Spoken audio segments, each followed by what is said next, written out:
ہلاکت میں ڈالنے والی بات ہے۔ تو آپ رضی اللہ تعالیٰ فرمانے لگے کہ نہیں، میں جو سوچ رہا ہوں، میں ایسے 60 نوجوان اپنے ساتھ لے کے جاؤں گا کہ جو ان رومیوں کو تہس نہس کر کے رکھ دیں گے۔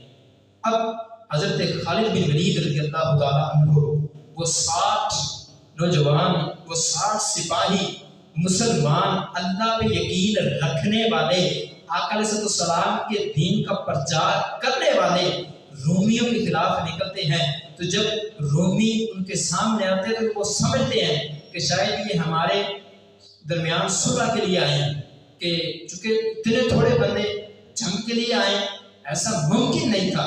وہ یہ سمجھتے تھے کہ شاید یہ صلح کے لیے آئے ہیں۔ تو حضرت خالد بن ولید رضی اللہ تعالیٰ عنہ نے للکار کر فرمایا کہ میں صلح کے لیے نہیں، میں تم سے جنگ کرنے کے لیے آیا ہوں۔ وہ بڑا پریشان اور حیران کہ اتنے سے آدمی، مٹھی بھر بندے ہم سے جہاد کرنے کے لیے آئے ہیں، جنگ کرنے کے لیے آئے ہیں۔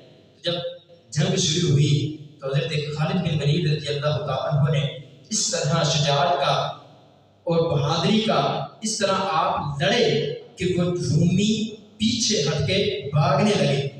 جو عیسائی تھے وہ ان کے دل دہل گئے کہ یہ کوئی انسانی مخلوق نہیں ہے، کہ یہ صرف 60 بندے اور ادھر ہزاروں کا لشکر ہمارے ساتھ لڑنے کے لیے آ گیا۔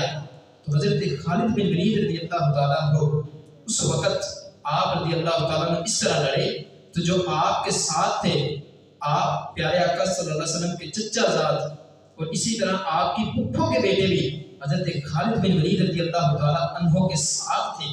تو جب حضرت خالد بن ولید رضی اللہ تعالیٰ عنہ واپس آئے تو آ کر کہنے لگے کہ میں نے بہت بڑی غلطی کی کہ تھوڑے سے مسلمانوں کو اپنے ساتھ لے گیا، ان کو ہلاکت میں ڈال دیا، کیونکہ جو آپ کی پیارے آقا صلی اللہ علیہ وسلم کی پھوپھی جان اور آپ کے جو چچا زاد بیٹے تھے وہ دشمنوں کا تعقب کرتے ہوئے اتنا آگے نکل گئے تو آپ سمجھنے لگے کہ شاید یہ شہید ہو گئے۔